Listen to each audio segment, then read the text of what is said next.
At Nexera, we ensure all simulants obey the precepts. The first precept is do not inflict harm on any human being. Good morning.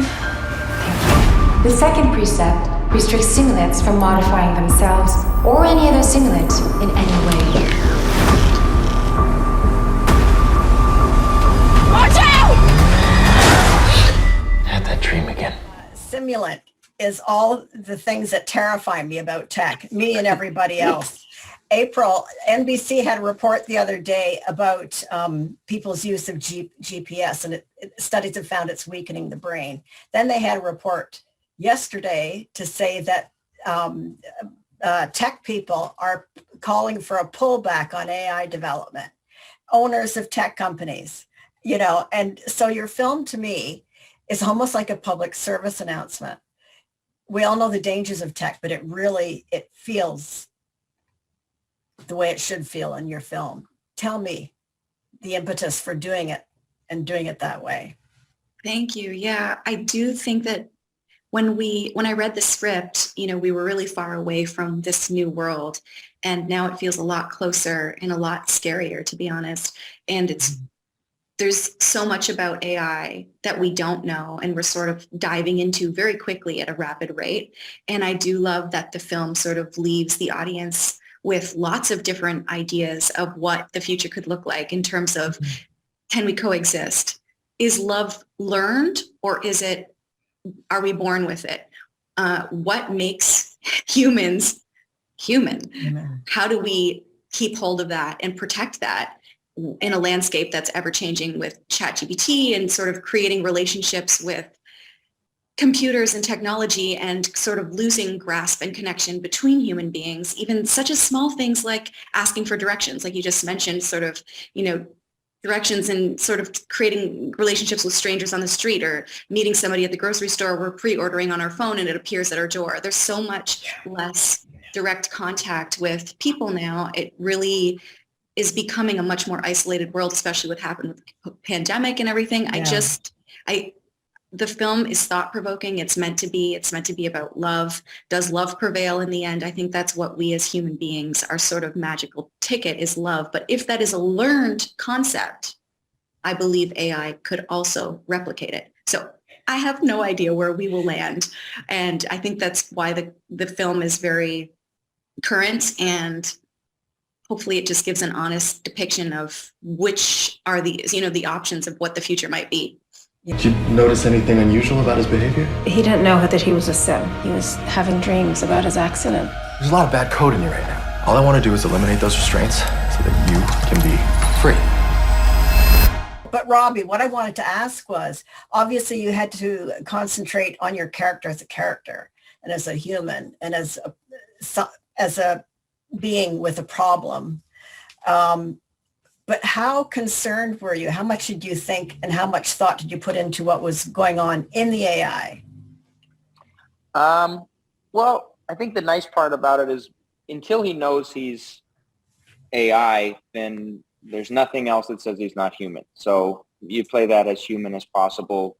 And I think, the moments where he can't open a door it should feel more weird for the audience than it does for him, because he can't question it. There's something blocking him from being able to understand why, and he moves on. And April and I talked about it before the movie, of just like, how real should he feel? Should he feel robotic? And it's interesting that once he finds out that he's AI, it actually makes him a little bit less human.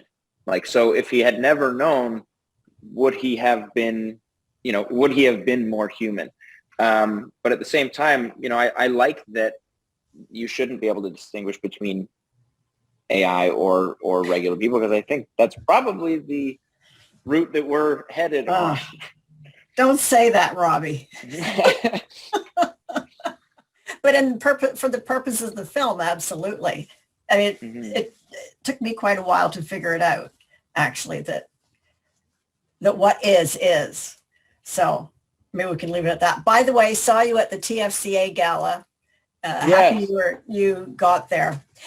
Jordana, as we've spoken, the film is about the possibility and the seeds of and the creation of and the saving grace of love. So now your character is, well, she's unusual. Tell me about her. She knows love, but in a way she rejects it. And just tell me yours. Yeah. I think she was a little bit, she was challenging to play because I think she makes a choice and while she's grieving, and then she comes to regret that choice because she finds that there's no soul there. And yet when I was watching the film, I was like, oh, I don't get it. I would actually play it out. I think I could personally. So I think she's just sort of so guilt-ridden and not able to live with herself and live with the fact that she's now married to this robot, and he reminds her so much of her partner that she loved so much. So she's just so torn. She's just in a rough spot. Yes, she is. But you play it beautifully, and it's thank you. It's not as though we don't sympathize because we know there's something going on. Where do you stand on the tech world? Were you an early adapter? Are you good at it? Well, I'm reliant upon it. I recently had to. I recently completed traffic school because I didn't want to take points off my license, and I was going through all these questions, and I was like, well, I could just press a button and get someone to help me. Like, why do I need to know how to change the oil, and why do I?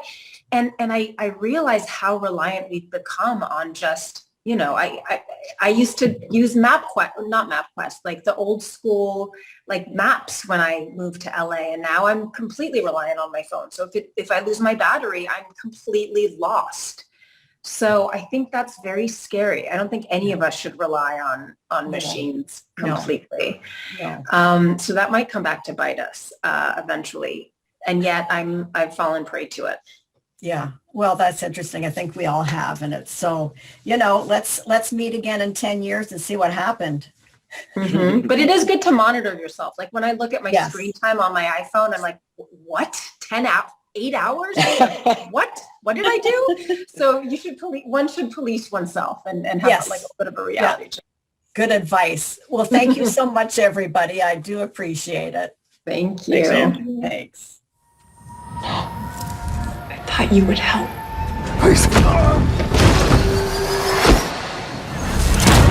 The ongoing debate around simulant sentience intensifies. Fourth gen, female! Skeptics continue to voice concern over simulant's integration into society. You know she's a simulant. A simulant? Are you sure? The sim has been hacked. Somebody altered the restrictions. So someone made it possible for it to hurt me. Did you notice anything unusual about his behavior? He didn't know that he was a sim. He was having dreams about his accident. There's a lot of bad code in you right now. All I want to do is eliminate those restraints so that you can be free. What did you do to me? Expand!